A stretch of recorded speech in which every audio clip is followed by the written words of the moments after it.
Hello and welcome to master pol science chapter contemporary South Asia. और क्या करने वाले हैं, सभी कार्टून बेस्ड क्वेश्चन और इमेजेस को सॉल्व करेंगे। तो जो पहला कार्टून है वो पाकिस्तान के ऊपर है। जिस आदमी ने ये बोर्ड पकड़ा हुआ है ये है जनरल परवेज़ मुशर्रफ, जिन्होंने 1999 में पाकिस्तान को मिलिट्री रूल के अंडर डाला था और 2001 में खुद को as the president of Pakistan घोषित किया था। तो ये बताते हैं कि डेमोक्रेसी में से आप मिलिट्री के इन्फ्लुएंस को हटा दोगे, माइनस कर दोगे तो इट इज़ ज़ीरो, क्योंकि मिलिट्री बहुत इंपॉर्टेंट है। दूसरा जो ये शो कर रही है, दूसरी लाइन ये बोर्ड के ऊपर ये बताते हैं, अगर आप मिलिट्री में से और जो ये सिविलियन डेमोक्रेसी या पॉलिटिकल पार्टीज़ है इनको हटा दोगे तो कोई फ़र्क नहीं पड़ेगा, फिर भी देखो वैल्यू 1 शो कर रहा है। और अगर दोनों ही होंगे तो वैल्यू क्या है, 2 है। मतलब कि मिलिट्री का होना बड़ा ही ज़रूरी है। मिलिट्री रूल इम्पॉर्टेंट है, इसलिए वो इसको जस्टिफाई, अपने मिलिट्री रूल को जस्टिफाई करना चाहते हैं। ये तो मिलिट्री रूल को अच्छा बताते हैं, लेकिन एक्चुअल में आप देखोगे तो मिलिट्री रूल डेमोक्रेसी को हर्ट करता है। लोगों की सुनी नहीं जाती हैं, प्रोटेस्ट नहीं कर पाते, राइट्स वायलेट होते हैं। इस तरह डेमोक्रेसी कमज़ोर हो जाती है। Now let's go to cartoon number 2। ये कार्टून बांग्लादेश की कार्टून तो नहीं बट इमेज है, ये पहले भी PYQ में आ चुका है, इसलिए इसको हम पढ़ेंगे। पहले तो ये याद रखना लोकेशन कहाँ की है, ढाका की है। दूसरा, किस जो जनरल है उसके अंडर में ये फ़ोटो को डिपिक्ट कर रहे हैं। तो जब जनरल इरशाद आए थे तो उस टाइम के टाइम पीरियड को ये शो करता है। जो उसमें जो प्रोटेस्ट हुए थे उसको बताता है। और प्रोटेस्ट क्यों हुए थे, क्योंकि जनरल इरशाद थे, मिलिट्री रूल था बांग्लादेश में, लोग डेमोक्रेसी के लिए, मल्टी पार्टी सिस्टम लाने के लिए प्रोटेस्ट कर रहे थे। और इसी प्रोटेस्ट के चलते 1991 में फाइनली बांग्लादेश में मल्टी पार्टी सिस्टम फिर से आता है और इनका मिलिट्री रूल जो है प्रोटेस्ट के कारण ख़त्म हो जाता है। Now let's go to the cartoon number 3। ये जो इमेज है ये नेपाल से रिलेटेड।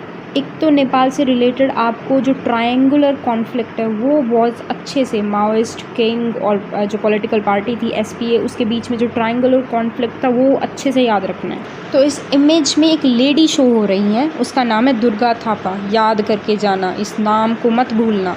अब प्रोटेस्ट इसलिए हो रहे थे क्योंकि जो वहाँ के किंग थे उन्होंने जैसे कि 2002 में गवर्नमेंट को डिसमिस कर दिया था, 2005 में सारी की सारी जितना भी कंट्रोल था वो अपने हाथों में ले लिया था। तो किंग को हटाने के लिए और नेपाल को एक रिपब्लिक, मतलब कि एक इलेक्टेड हेड हो भाई हमारी गवर्नमेंट का, इसलिए प्रोटेस्ट चल रहे थे। और ये 2008 में सक्सेसफुल भी होते हैं और नेपाल को क्या बनाते हैं, एक डेमोक्रेटिक रिपब्लिक फॉर्म करते हैं। रिपब्लिक बनाने का मतलब है कि अब जो मोनार्की चली आ रही थी वो ख़त्म हो जाती है। Now let's go to the next cartoon. ये कार्टून श्रीलंका से रिलेटेड है।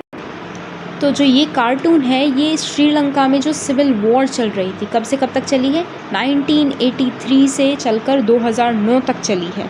तो जो बीच में आपको इंसान दिख रहा है ये श्रीलंकन गवर्नमेंट है।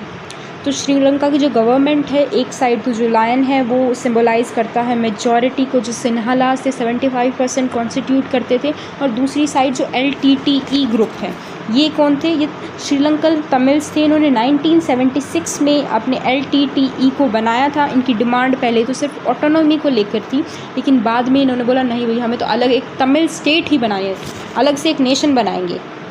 इस कॉन्फ्लिक्ट में हमारी इंडियन गवर्नमेंट ने भी इंटरवेन किया था। कब किया था, ईयर याद रखना, 1987 में इंडिया की पीस कीपिंग फोर्सेस गई थी, लेकिन 1990 में वापस आ गई थी अनसक्सेसफुली, क्योंकि वो जाके वहाँ पे LTTE से ही भिड़ गए थे, लड़ाई हो गई थी, ठीक है। और फिर 1991 में हम देखते हैं कि राजीव गांधी की मृत्यु हो जाती है, और वो कनेक्शन किससे बताए जाते हैं, LTTE ग्रुप से। अब नेक्स्ट कार्टून जो है वो इंडिया और पाकिस्तान को लेकर है।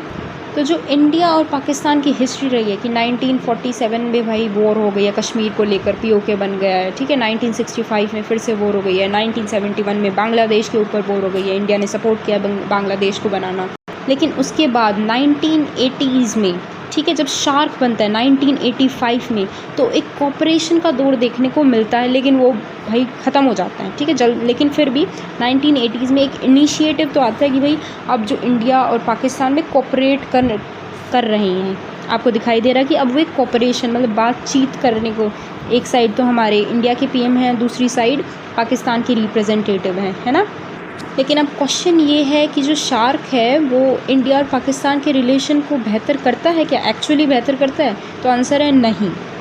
2016 में जो शार्क का समिट होने वाला था वो इस्लामाबाद में होने वाला था, लेकिन 2016 में उरी अटैक हुआ है, टेररिस्ट अटैक हुआ है इंडिया में।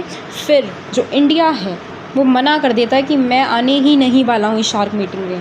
पाकिस्तान कोऑपरेट तो करता ही नहीं है, ठीक है। मतलब शार्क के बनने के बाद भी बात तो हुई थी कि कोऑपरेट करेंगे, बातचीत करेंगे, लेकिन हो क्या रहा है, 2016 में फिर से हुआ है टेररिस्ट अटैक हमारे ऊपर। तो हम क्यों अटेंड करें ये मीटिंग? तो सम अप कर सकते हैं कि जो शार्क थी वो एक फेल्ड अटेम्प्ट रहा है। अब जो नेक्स्ट कार्टून है वो फिर से भाई शार्क के ऊपर है कि क्यों बनाई गई थी, रीजनल कोऑपरेशन के लिए, ठीक है। लेकिन बिगेस्ट चैलेंज जो मैंने आपको बताया 2016 का वो रहा है, उसके बाद हुआ ही नहीं है समिट। तो ये तो हमने पहले ही पढ़ लिया है, तो हम ये स्किप करते हैं cartoon and next go to the next cartoon. तो जो ऊपर वाली इमेज है उसमें आपको दो इंसान दिख रहे हैं, एक इंडिया को रिप्रेजेंट करता है और दूसरा चाइना को रिप्रेजेंट करता है। अब ये जो है बायलैटरल ट्रेड एग्रीमेंट साइन कर रहे हैं और ये साइड में आपको यूएसए का रिप्रेजेंट करता हुआ नेशन दिख रहा है। तो भाई जब इंडिया और चाइना के कोऑपरेशन बढ़ता है तो यूएसए को भाई आग लगती है कि क्यों कोऑपरेट कर रहे हो, अपने बॉर्डर इश्यूज़ और इनको ही मेंटेन रखो ना, ताकि जो एशिया की जो दो सुपर पावर्स चाइना और इंडिया एक साथ मिलके और यूएसए की हेजेमनी को चैलेंज ना कर दें।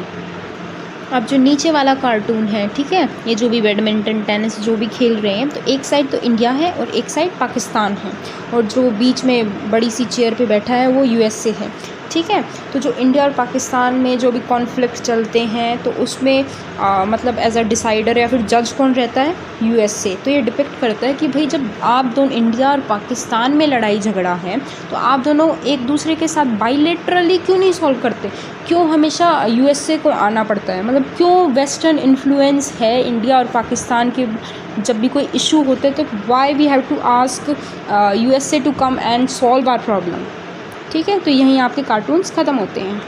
Thank you for watching.